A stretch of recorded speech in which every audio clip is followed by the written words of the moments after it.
Now let's see how can we create an API mock response.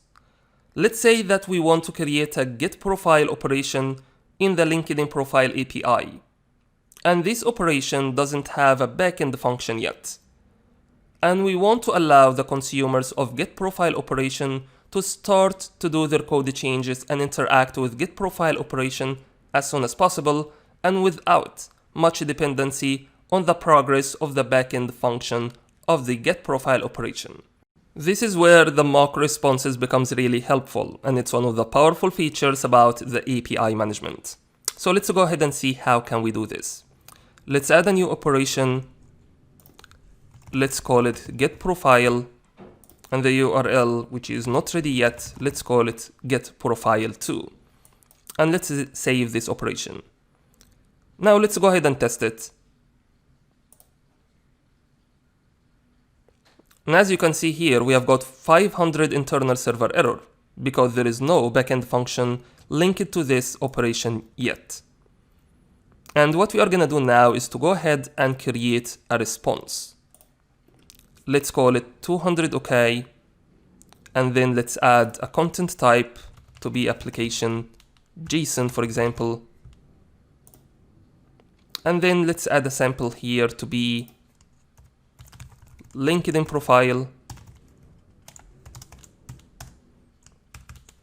and then username to be user1, and then email to be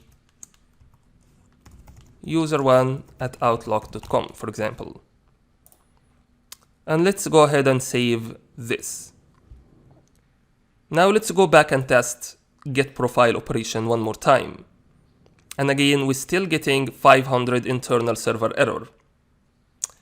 And what we need to do here is to add mock response and add a policy.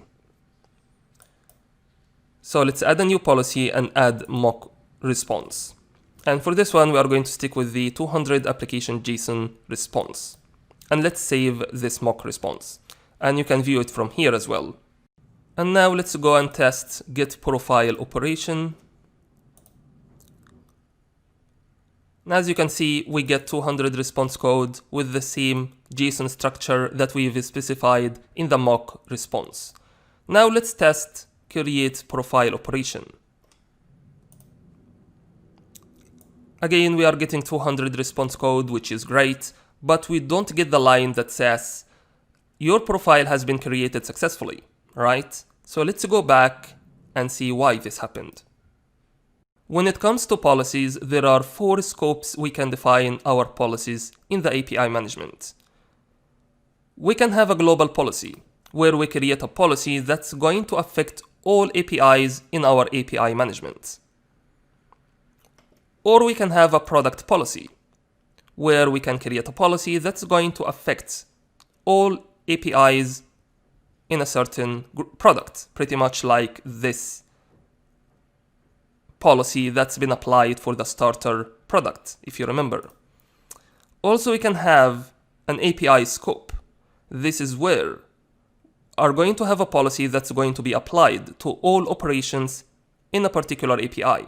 And this is what we have done, which is not right. And also we can have an operation level or operation scope, where we are going to create a policy that's going to affect only a particular operation in a certain API. And what we have done wrong in here, we applied the mock response on the LinkedIn profile API, and it's going to apply to all operations in this API. That's why it affects the response of the create profile operation. So let's go ahead and fix this. Firstly, let's go ahead and delete this mock response from the API scope. And let's save this change. And let's go and test create profile function to just prove my point. And as you can see here, we have got our text back. Your profile has been created, right? Now, let's go to get profile operation. And now let's add the mock response to be specific to this operation. And I want you to note the scope of this policy. And it's all operations in this API, which is not right. You need to make sure that you select the specific operation you want to apply that policy for. So let's select get profile operation and let's add a policy. Let's mock response, making sure it's applied to a specific operation, and then let's go ahead and save this. Now, let's go and test get profile function. Again, getting 200 response code with the JSON structure. And let's go and test create profile operation. And again, we are getting 200 response code and the text that says, your profile has been created. Now let's see how can we enable throttling on our API. And throttling is a protection mechanism where you get to specify how many calls your API or operation or product can handle during a certain period of time. So let's go ahead and see how can we do this. So we are going to add the throttling for all operations for LinkedIn profile API. So let's go ahead and add policy. And let's select limit call rate. And let's specify it for one call every 60 seconds and counter key to be API subscription. And let's go ahead and save this. And this is going to affect all operations in this API. So let's go ahead and test this. Now testing create profile operation. As you can see, the first call passed through, we have got 200 response code and everything is fine. However, the second request is going to fail with 429 too many requests status code. And the reason for this because we've specified our throttling to only limit and allow one API call per minute. And this applies for all operations in this API. So if we go ahead and try to make a request for get profile operation, we are going to receive the same throttling limit because we have specified only one call for all operations in this API per minute. Throttling is very, very important mechanism to secure and protect your APIs and operations from getting too many requests from a particular user, and you should never ignore this.